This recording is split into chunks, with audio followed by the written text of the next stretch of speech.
En El Mostrador Podcast, debate y conversación para comenzar tu mañana. Al Pan Pan, con Mirna Schindler. Entrevistas con los actores de hoy. El Mostrador, el poder de la independencia. Tal como están ustedes, muy buenos días. Comenzamos un nuevo capítulo de Al Pan Pan aquí en elmostrador.cl en este martes 12 de marzo.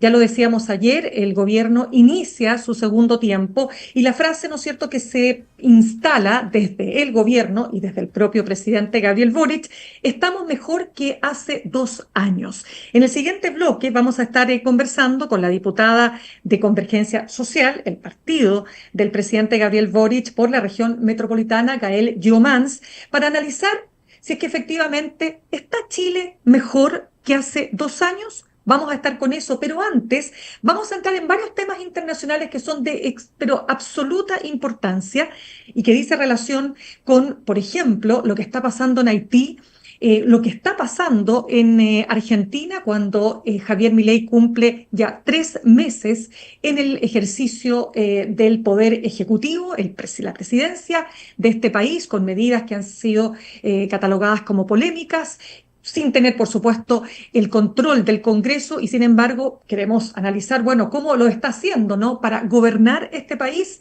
Y también vamos a estar hablando de Donald Trump y de lo que está pasando en Estados Unidos. Pero antes vamos a entrar también en la polémica con Israel, con el embajador de Israel en Chile, y quiero presentar entonces a nuestro siguiente entrevistado, Pablo Cabrera. Él es consejero del Centro de Estudios Internacionales de la Católica, fue embajador en el Reino Unido, Rusia, China, Ucrania, entre otros países, es decir, con una vasta experiencia. Pablo, un gusto de tenerte nuevamente con nosotros aquí en El Mostrador. También encantado, muchas gracias por la invitación. Pablo, partamos entonces primero con esta polémica y esta situación que se generó a partir de la decisión de separar a Israel de la Fiesta del Aire, de FIDAE, que ha generado una serie de controversias, partiendo por declaraciones varias del propio embajador de Israel en Chile, señalando que Chile, y el gobierno en particular, ha tenido una política antisemita. ¿Cómo observas lo que ha pasado en ese frente? En realidad creo que analizar este asunto desde una perspectiva diplomática, hay que analizar primero cuál es el lenguaje que se ha utilizado y cuáles son los conceptos que están en juego y cuáles son las líneas de conducta entre Chile y Israel. Creo que si fuera por declaraciones, el mundo ya estaría en guerra mundial. Por eso creo que hay que ser muy cauto y mirar estas cosas desde el verdadero significado que tienen. Invitar o no invitar a un país a una feria internacional, creo que es decisión del país anfitrión, salvo que hayan contratos que no se hayan respetado, que eso se podrá solucionar. Como dijo el canciller ayer, yo creo que el embajador ha entrado en una polémica pública que quizás podría haberla evitado. Creo que la diplomacia es mucho mejor analizarla por los canales privados de la Cancillería y no salir tanto a la opinión pública, porque producen este tipo de situaciones. Pero también las cosas por el otro lado se podrían haber hecho mejor. Creo que hoy día estamos en un mundo donde la guerra está en todas partes y no podemos tapar el sol con el dedo. Entonces creo que a lo mejor se podría haber restringido la participación de Israel en lo que se refiere a la exhibición de armamento o de tecnología que son utilizadas en la guerra. Y a lo mejor el problema no hubiéramos tenido esta discusión. Entonces creo que lo que se aconseja acá es mirar el tema con mucho más amplitud.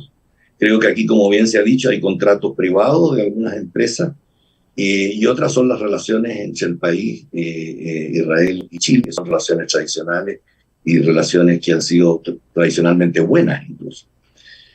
Lo que pasa es que aquí se atiza un poco este tema por el hecho de que existen comunidades palestinas e israelitas de mucha data, de larga data, y de mucha importancia, con mucha influencia en los diferentes sectores del acontecer nacional. Y lamentablemente este hecho en particular ha motivado que se aprecie una diferencia de aproximación e incluso algunos roces y hostilidades entre las dos comunidades, cosa que no es buena para el país. A la luz de las opiniones, ¿no es cierto?, que ha emitido el propio presidente, pero también de los políticos o de los parlamentarios que forman parte del Frente Amplio en particular, pero hablemos de las dos coaliciones, digo, Frente Amplio y Apruebo Dignidad, y eso incluye al Partido Comunista. ¿Tú dirías, como dice el embajador de Israel en Chile, que este gobierno tiene un sello antisemita? No, yo creo que no es así. Creo que son acciones de contingencia política, lineamientos de política exterior. Cada gobierno puede irlos cambiando. Lo que pasa es que aquí se confunde políticas de Estado con lineamientos de política exterior. Las políticas de Estado son las políticas de relaciones exteriores y defensa principalmente. Esto ha ido evolucionando también hacia otros sectores, pero que significa que no están sometidas a la contingencia política. Por eso están mal estas discusiones públicas. Más todavía si son entre un embajador y tratan de involucrar al canciller. Pero aquí cada gobierno tiene su manera de actuar y tiene sus prioridades. Y no creo que esas prioridades en general afecten la línea general de relación con otro país. Tenemos que ver que la situación mundial está muy evolutiva y la emocionalidad de la población cuenta. No se puede gobernar menos en política exterior al ritmo de lo que piensa la gente. Las cosas tienen que ser mucho más detenidas, hay una dosis de cautela y una dosis de audacia al momento de tomar determinaciones en la diplomacia. Pero creo que aquí lo que está pasando es que se está mezclando la política exterior de Estado, de las relaciones del país, con acciones de política exterior tomadas por la diplomacia nacional. O sea, en tu visión, ¿no debió haberse cancelado la participación de Israel en la feria de FIDAE? Bueno, eso tienen que ver los intereses prioritarios de quienes están involucrados. Yo creo que si hay necesidades del Ministerio de Defensa y de la rama, eso se tiene que haber conversado. Obviamente que para eso existen los ministerios. Dice que el presidente conduce las relaciones exteriores, conduce las relaciones de defensa, con la ayuda de los departamentos, dice la Constitución, de relaciones exteriores y de defensa. Si eso no se ha conversado, cuáles son las prioridades, cuáles son el flujo de entrega de materiales o de tecnología, de cara a una exposición de esta naturaleza, creo que la falla puede haber estado ahí. Pero por otro lado, si tú me preguntas a mí, yo creo que, lo dije antes, se pudo haber hecho las cosas mejor. Yo creo que hay hoy día situaciones de guerra en muchos países, hay unas más dramáticas que otras, y nadie las está avalando. Pero lamentablemente una cosa es la percepción y otra cosa es la realidad. Y tenemos esta realidad que hay que acometerla. Sí, porque, sí, Pablo, también te lo planteo, porque este embajador en particular, Gil Arts-Yeli, es nuevamente bastante particular. Es decir, él tiene una injerencia en políticas internas que no son propias de un embajador. Está dando entrevistas, se pasea por los medios, es muy directo, ¿no es cierto?, para plantear sus críticas al gobierno. No sé cómo lo evalúas tú. ¿Es atípico este embajador? Es atípico en términos de lo que es la diplomacia tradicional, pero ustedes saben bien que el mundo ha cambiado mucho y la diplomacia cambia de acuerdo a las circunstancias. Hoy día estamos en un mundo tecnológico, de acceso a la información, de utilización de la información, incluso de se chanza en los mercados la información. O sea, hay muchas opiniones y hay una opinión pública muy empoderada a través de las redes, lo cual hace que la diplomacia tenga que actuar de otra manera. Han habido embajadores de otros países que también han producido polémica. Eso tiene que ver con los lineamientos que le entrega su gobierno, pero siempre con la intención de no interferir en decisiones de política interna de los países. ¿Ha interferido este embajador? Ha tratado de poner un poco, enfrentar a las situaciones. Por eso yo decía que eso también, y lo malo que ha tomado partido las comunidades, ¿no? Nosotros siempre nos hemos enorgullecido, han habido incluso mensajes y discursos en el Congreso Nacional señalando y destacando las comunidades israelitas y palestinas en Chile como un ejemplo de convivencia, ¿no? Me acuerdo cuando vino el presidente Clinton en visita de Estado a Chile. Entonces creo que todas estas cosas van, pero también hay que tomar en cuenta la evolución de la situación internacional y cómo se ha copado la tecnología, ha copado un poco el relacionamiento diario de los embajadores. Acuérdense que habían embajadores de otros lugares que le decían que se sometía mucho, que hablaba mucho, que iba antiguamente, y no hace muy poquitos años, la relación del embajador con el gobierno Y debería ser así, no ha cambiado, porque la Convención de Viena de Relaciones Diplomáticas y las prácticas diplomáticas en ese sentido no han cambiado. Se hacía a través de la Cancillería. Pero hoy día, con la velocidad de los acontecimientos, lo líquido de las situaciones, que el embajador siempre tenga que pedirle a la Cancillería para hablar con el Ministerio de Transporte o para hablar con el Ministerio de Vivienda, creo que eso no basta. Hay que tener una relación más directa, más rápida, tomar las decisiones en el momento determinado. Es cierto que la diplomacia necesita reflexión. Y ahí está, primero, cuando se están tomando las decisiones, se están analizando los temas, estas cosas deben ser confidenciales y también incluso secretas, pero cuando se ha tomado una decisión, tienen que ser públicas, porque así es la democracia. ¿Cómo observas tú la posición que en todo este conflicto ha tenido el canciller Van Claveren, que tiene una vasta experiencia también, por cierto, en diplomacia? Y te lo pregunto porque, según nuestro reporteo interno, nosotros tenemos una nota hoy día publicada por Carlos Saldivia que señala que el embajador se le comunicó una decisión que ya, perdón, al canciller Van Claveren se le comunicó una decisión que ya había sido tomada por el propio presidente y el segundo piso, entonces que esto habría molestado, pues son trascendidos, por cierto, pero como lo que tú ves desde afuera, ¿cómo ves la posición del canciller? Mire, yo en la línea de lo que le estoy diciendo, de lo que te estoy diciendo, de la liquidez de todo esto, de la rapidez en la toma de decisiones, yo me quedo con lo que dijo él. Él dijo que había sido consultado. Y creo que lo que corresponde es entenderlo. Pero por cierto, que hoy día hay otros actores en política exterior que se toman parte y pareciera ser que toman decisiones también en política exterior, lo que hace que la política comunicacional de la Cancillería a lo mejor podría tener algunos déficits, con el objeto de aparecer respondiendo a situaciones que a la opinión pública le parecen de atención primordial. Entonces aquí se ha hablado de interés nacional, seguridad nacional, es muy complicado. Bien, pues estamos conversando. Sí, claro. Estamos conversando con Pablo Cabrera, consejero del Centro de Estudios de la Universidad Católica y además ex embajador en el Reino Unido, Rusia, China, Ucrania, entre otros países. Pablo, vamos al tema de Milei, los 3 meses del presidente Javier Milei a cargo de administrar, ¿no es cierto?, un país muy complejo, con problemas muy serios, ¿no es cierto?, en materia económica, inflación disparada, pero además, ahora con el recorte de todas las ayudas sociales, ¿cuál es el margen que tú le ves a él para hacer las transformaciones? ¿Será posible que logre hacer e instalar, ¿no es cierto?, su programa en medio de tanta adversidad? Bueno, si lo logra sería un éxito importante y si fracasa sería un caos total. Creo que aquí las cosas están casi como polarizadas, podríamos decir, entre el éxito y el fracaso. Creo que los ojos del mundo están puestos un poco en Argentina. Creo que la experiencia y lo que él ha mostrado en lo que ha sido Argentina, la línea política y la conducción del gobierno, y lo que él está mostrando hoy día en un país que es quizás el tercer país del mundo de abajo hacia arriba de mayor inflación. Entonces creo que solamente comparado con el Líbano, con Venezuela y otros países.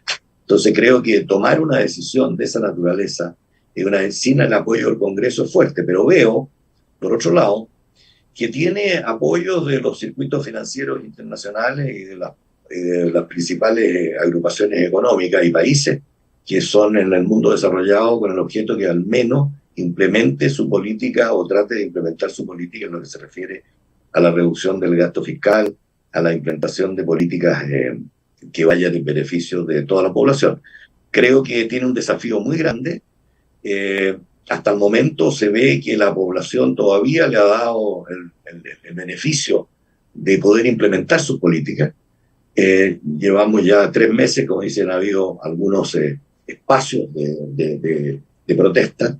Ha tomado decisiones drásticas inmediatamente cuando parece haberse equivocado. Es cierto que le echa la culpa a mucha otra gente, pero creo que estamos todavía, no obstante esta rapidez con que suceden los acontecimientos, de acuerdo a lo que uno ve, siente y oye, y lo que son las relaciones entre los países, que todavía puede tener margen de tratar de implementar las políticas y ojalá tener éxito. Para nosotros los chilenos, ojalá tenga éxito. Es un país, es un socio comercial y un socio estratégico nuestro. Claro, leía un artículo del Financial Times donde daba cuenta de que para Milei haciendo referencia a la Biblia, que Moisés se había demorado 40 años antes de alcanzar, ¿no es cierto? Estuvo 40 años en el desierto antes de alcanzar la prosperidad para su pueblo. Entonces dice, lamentablemente Argentina no puede darse el lujo de esperar tanto tiempo. Entonces uno se pregunta, y con esto termino este punto, ¿no? ¿Cuánto tiempo? ¿Cuál es el margen que tú crees que tiene para mostrar resultados que vayan directamente en beneficio de la ciudadanía? Bueno, yo creo que él mismo sabe que tiene poco margen. Yo creo que esta situación de discusión con los gobernadores que se le agrava con la situación de las campañas o de las acciones narcos y de las personas que están en contra del gobierno y que quieren soluciones rápidas, él sabe que esto se le está acabando el tiempo. Y hablando de la emotividad, creo que él apela mucho a la emotividad de la gente, a través de estas frases grandilocuentes, a través de situaciones de acusaciones a la oposición, que dicho sea, no tiene mucho apoyo en la gente, dada la experiencia que tuvieron en cuanto a cómo cuál es la situación económica del país, cuál es la principal desafío que tiene Argentina. Y creo que por ahí va el éxito o el fracaso de Milei. Pero auguremos que pueda llegar a buen puerto con el objeto de que la región nuestra no siga, ojalá algún día marque en la agenda mundial en los temas que afligen a toda la población. Pablo, vamos a lo que está pasando en Haití, que es absolutamente grave. El país está tomado por bandas criminales, se habla de un 80%, con esta última arremetida que permitió que liberaran a 4.000 presos que están ya repartidos por el país. El país está bajo fuego, la gente vive atrapada. Y acaba de renunciar, la última información, el primer ministro que estaba en Puerto Rico, si mal no recuerdo, intentando poder entrar sin poder hacerlo. ¿Qué gravedad le asignas tú a estos hechos y qué impacto tiene también en la región? Muchísimo. Yo creo que nosotros hemos hecho mucho esfuerzo de región por tener una región democrática, una región en paz. Hemos trabajado con diferentes actores desde mucho tiempo. Acuérdate de las actas de Lima, la cumbre democrática, el apoyo a Haití de fuerzas multinacionales, de brasileñas, chilenas, donde estuvimos por mucho tiempo involucrados. Creo que a veces esto de los estados fallidos, que pasa a ser un discurso, a veces nos encontramos con la realidad. Y dicho eso, pareciera ser que hoy día todo lo que hemos venido diciendo desde hace mucho tiempo, a la hora de los análisis sobre la situación política y social de América Latina, empiezan a cumplirse, ¿no? Decíamos que el temor y el terror se ha transformado en global, que había un déficit institucional para enfrentar las demandas de la población, que la democracia no estaba siendo lo suficientemente fluida como para poder enfrentar esas situaciones. Y creo que lo que está sucediendo en Haití es un ejemplo dramático, sí, no creo que sea igual en todas partes, pero irradia mucho a los sectores más cercanos.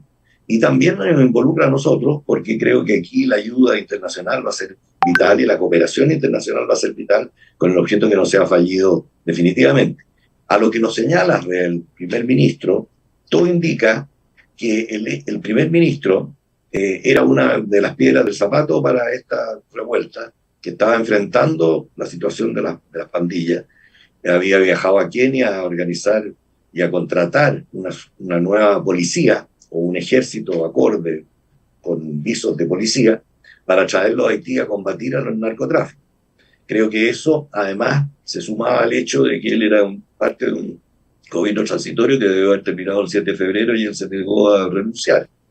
Por eso también se tomaron al aeropuerto, no nos dejaron entrar.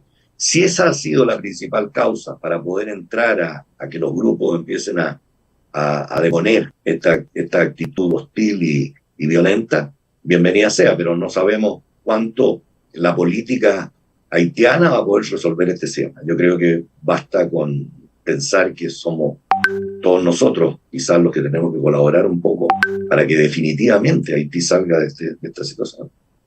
Pablo, ¿qué impacto tiene ahora para la región, para toda la zona del Caribe y, por supuesto, qué impacto tiene también para Estados Unidos, que está observando desde bastante cerca lo que está pasando ahí? Miren, los estados fallidos, como se sabe, los países cubiertos por el narcotráfico, el narcoterrorismo, etcétera, producen no solo convulsión social, sino que también producen procesos migratorios muy fuertes. Y creo que ese es un tema tremendamente importante que hay que tomar en cuenta. Nosotros tenemos familias y miles de haitianos en este país y que ya son con descendencia chilena. O sea, no podemos mirar para el lado como país de cuál es la situación que se está. Y como América Latina, vuelvo al tema de la democracia, ¿no? Yo creo que hablamos mucho de democracia y el déficit democrático es muy grande en el mundo. Creo que los organismos internacionales están muy desafiados. La situación el ingreso de la tecnología en las actividades cotidianas de las personas ha hecho que la política sea exiliada en la toma de decisiones muchas veces. Entonces estamos viendo que los conceptos de la paz, de la guerra, han ido cambiando también en cuanto a su aproximación.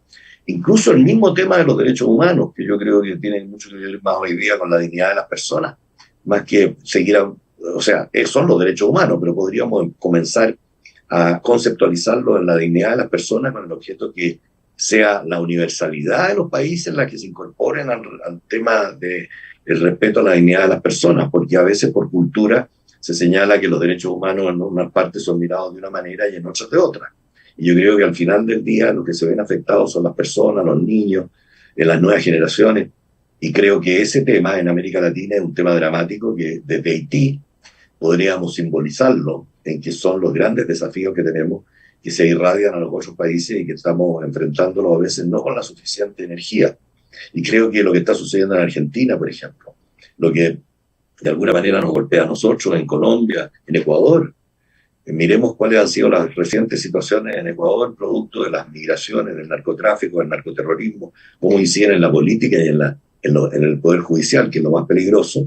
Creo que nos debe invitar a reflexionar. Por eso siempre yo le he dicho a usted, Mirna, que los métodos tradicionales y consuetudinarios de la diplomacia son útiles hoy día en política doméstica y en política interna, con el objeto de manejar las crisis, controlar los daños, tratar de hacer reflexiones profundas en cuanto a consecuencias, adelantarse a las consecuencias, prevenir y hacer estudios sobre cuáles son los escenarios en los cuales hay que enfrentar y con qué recursos hay que contar para enfrentar esos escenarios.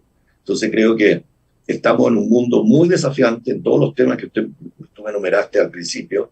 Creo que son muy atinentes a lo que es la agenda que nos convoca a nosotros los latinoamericanos, junto con Estados Unidos, junto con Canadá, junto con Europa y con todos los países del mundo que creemos que la paz y la seguridad también están reconceptualizados hoy día si miramos cuál es el globo terráqueo. Lo que pasa es que se nos achicó el globo terráqueo con la tecnología y todo se nos parece cerca, todo está al alcance de la mano, pero a la hora de que tenemos que emplear los recursos no los tenemos, o no tenemos los consensos o las prioridades para aproximarnos. Por eso creo que son temas importantes. Totalmente. Pablo, como se nos va acabando el tiempo, quiero pasar por el tema de Donald Trump, pero tampoco quisiera dejar pasar lo que también está ocurriendo en la Franja de Gaza. Sí, partiendo por Donald Trump, porque ya está claro que esta figura, que nadie, claro, uno dice en política todo es posible, ¿no es cierto? Se han visto muertos cargando adobe, pero con todos los elementos que ha enfrentado y todas las acusaciones diversas que ha enfrentado Donald Trump, hoy día es la figura más probable a convertirse en el candidato del Partido Republicano definitivamente y poder entonces llegar a la presidencia nuevamente de Estados Unidos. ¿Cómo observas ese fenómeno y cómo te lo explicas por lo demás? Bueno, justamente va un poco en la línea de lo que estábamos conversando y se relaciona con lo otro. Creo que Estados Unidos era quizás el símbolo, el ejemplo, el estandarte de la democracia y de la promoción de la democracia en el mundo. Y desde hace mucho tiempo, Estados Unidos ha venido sufriendo los embates de crisis interna, producto de situaciones raciales, producto de desigualdad, producto de inmigraciones, producto de otras culturas también que se han incorporado a los Estados Unidos, país acogedor de migraciones, etc. El cuadro social cambió mucho y, por ende, y el cambio radical del mundo, cuando decía que la gente ve todo al alcance de la mano, exige otras cosas que a veces no están al alcance de los gobiernos para proveerla. Delivery, como dicen en Estados Unidos, la falta de delivery. Entonces, ha comenzado un tema de políticas hacia adentro. Y creo que eso lo ha explotado muy bien Donald Trump. Make America Again, Better Again, o whatever. Creo que pasa a ser un elemento central a la hora de sintonizar con esas personas que se han sentido lejanas al poder y que han entendido que los grupos de poder se manejan a través de la élite. Creo que estamos en una transición y Estados Unidos, si no es capaz justamente de reforzar el valor de la democracia y la exportación, digamos, entre comillas, de la democracia al mundo, de acuerdo a las nuevas circunstancias, es que estamos viendo estas situaciones. Yo creo que él ha capitalizado eso y ha capitalizado un desdén, una distancia que toman los ciudadanos comunes y corrientes frente a la política, y en un mundo donde el sistema internacional está muy desafiado. Y está muy desafiado no solo por la tecnología, como dije, sino que también por la participación de otras culturas, de otras aproximaciones que se sienten que no han participado en la arquitectura institucional del mundo y quieren construir una nueva. Esto que se llama el subglobal, que están explotando algunos, que antiguamente se llamaba el movimiento de los no alineados frente a las grandes potencias. Creo que hoy día hay una readecuación de las zonas de influencia, hay una manera de mirar la situación económica de una manera distinta a la que era antes. Se ha transformado la cooperación, ha dado paso a la contención en el caso de las grandes potencias. Y la guerra, pareciera ser que la diplomacia hoy día es la disuasión para la paz, o sea, contener la guerra, pero se mantiene. Entonces, creo que los conceptos centrales del sistema internacional están en crisis. Y en eso tenemos responsabilidad todos, y buscar consenso y entrar en una construcción de un andamiaje, de un sistema jurídico nuevo, antes que nos sobrepase una automatización consciente o inconsciente. Creo que los valores de la democracia, los valores de la paz, los valores de la seguridad y de la convivencia armónica pasan a ser solamente retórica. Y creo que esa transición es la que nos motiva a que trabajemos más con el mundo internacional, que la política exterior tenga un lugar más importante en las prioridades de los países, porque la política exterior también es una política pública que afecta a todos los ciudadanos. Pablo, se nos acaba el tiempo, pero te pido una pequeña reflexión respecto de cómo está el tema, el conflicto, ¿no?, bélico que se cierne sobre la Franja de Gaza. Al 9 de marzo de este año, los muertos ascienden o ascendían, porque todos los días, ¿no es cierto?, hay que lamentar muertos, 30.900 en 5 meses de guerra. ¿Cómo lo ves? Un drama, y más bien una tragedia, porque ya no es drama, es tragedia. Con muertes de esa naturaleza de niños y de las nuevas generaciones. A mí lo que me preocupa son las nuevas generaciones. Hay una nueva generación de palestinos que está sufriendo y que puede haber estado sufriendo inicialmente también por grupos terroristas de su propio entorno, pero las reacciones a esto y la falta de voluntad de solucionar este tema, creo que trae mucho caos y mucha frustración. Creo que la humanidad necesita un remesón frente a lo que está sucediendo, y como dijo el canciller ayer, nosotros nos mantenemos firmes a la posición de que la solución en el Medio Oriente son dos estados: el Estado, que Israel tenga fronteras seguras, y Palestina. Y creo que eso es el cuello de botella en que nos encontramos, porque una cosa es la política interna y rescatar todos los rehenes, porque va en la imagen de lo que es la seguridad de Israel, y otra cosa es el drama humano y la situación social que está humanitaria, que está golpeando al mundo entero. Y creo que habría una palabra que podría significar esa palabra a propósito de la emoción: basta ya. Busquemos los caminos de paz o nombremos a personas o a actores que puedan ir creando condiciones para la paz, pero a través de elementos, conceptos, políticas que las venimos ya tratando de implementar desde hace mucho tiempo. Pero ¿cómo se puede lograr? Claro, pero ¿cómo se puede lograr ese objetivo con un gobierno como el gobierno de Netanyahu, que está en una posición completamente distinta, tanto que hay no pocos, digamos, analistas internacionales que ya hablan derechamente de un genocidio? Sí, la palabra genocidio empieza a ser utilizada. Ayer vi que decía que si no se arreglan las cosas en Haití va a empezar a ser un genocidio, etc. Ojalá estas palabras salgan del léxico, por lo menos diplomático, porque creo que son perniciosas para las nuevas generaciones. Empezar a hablar de que puedan ser objeto de genocidio por la falta de espacios o oportunidades que tengan o de vivir en un territorio seguro y en paz. Lo que yo creo es que hay que trabajar más. Mire, los organismos internacionales están un poco congelados por muchas razones. Hay una razón, hay un miembro del Consejo de Seguridad que invadió y violó la carta al territorio de otro. Entonces, si alguno dice, si un miembro del Consejo de Seguridad que tiene derecho a veto puede hacer esto, ¿qué es lo que yo puedo hacer?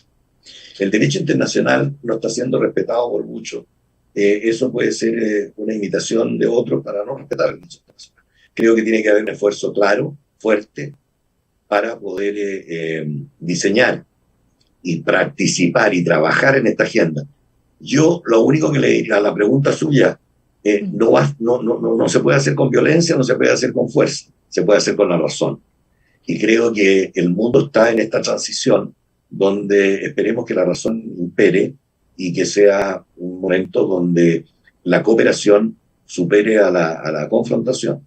¿No está respetando el derecho internacional Israel? Bueno, yo creo que no está en la línea de... Ellos se sintieron atacados, ellos tienen argumentos para eso, se sintieron atacados como una reacción. El tema es la proporcionalidad de la... Yo diría que estamos más bien en un tema del derecho a proteger, que también es un tema importantísimo en Naciones Unidas y muy en boga en el siglo XX. El derecho a proteger está consagrado en la filosofía de la Carta de Naciones Unidas y de todos los países.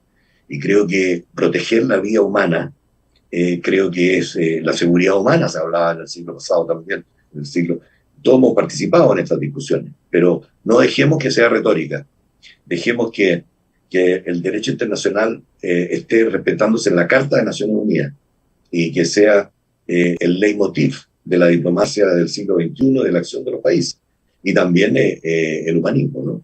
Creo que las diferentes culturas, por eso le hablaba yo de la dignidad de las personas. El humanismo, nosotros los latinoamericanos tenemos un humanismo genuinamente latinoamericano, tenemos experiencias buenas, en ese sentido que no hemos sufrido lo que han sufrido otros sectores del mundo en otras épocas, sino que hemos tenido salpicaduras o hechos espaciados, y no grandes. Y creo que eso nos debería motivar a reflexionar sobre lo que es una conflagración mundial. Por eso le decía al principio, si la tecnología está exiliando la política en la toma de decisiones, es por el hecho de que estamos dependiendo de que alguien apriete un botón nuclear y desaparezca la humanidad. Y creo que esa no es la lógica. La lógica es la paz y la seguridad, y no la disuasión. Ojalá la disuasión sí sea disuasión para la paz. Y que eso entraría en lo que podría ser una exposición de armamento hoy día, disuasión para la paz. Perfecto. Pablo Cabrera, consejero del Centro de Estudios Internacionales de la Universidad Católica, ex embajador, muchísimas gracias por haber estado con nosotros esta mañana aquí en el Mostrador.cl. Gracias a ustedes por la invitación, siempre a sus órdenes. Muchas gracias. Saludamos a nuestros auspiciadores, Universidad Academia de Humanismo Cristiano, porque ha llegado el tiempo de cumplir tus sueños, de construir tu futuro, de aprender para transformar. Universidad Academia de Humanismo Cristiano, creamos futuro, acreditada y adscrita a gratuidad. Ahorrar cotidianamente se puede y de forma organizada, rápida y online con Ahorrando, la nueva funcionalidad de tu app Copeuch, en donde puedes programar ahorros de manera fácil y entretenida, eligiendo tus propias reglas y metas. Haz que el ahorro sea parte de tu vida con Ahorrando de Copeuch. Más información en copeuch.cl. El presidente Gabriel Boric ha dicho, estamos mejor que hace 2 años. ¿Es así? Se lo vamos a preguntar a la diputada de Convergencia Social, Gael Jomans, en un ratito. Ya volvemos. En instantes, una nueva entrevista en Al Pan Pan con Mirna Schindler por El Mostrador Podcast, el poder de la transparencia.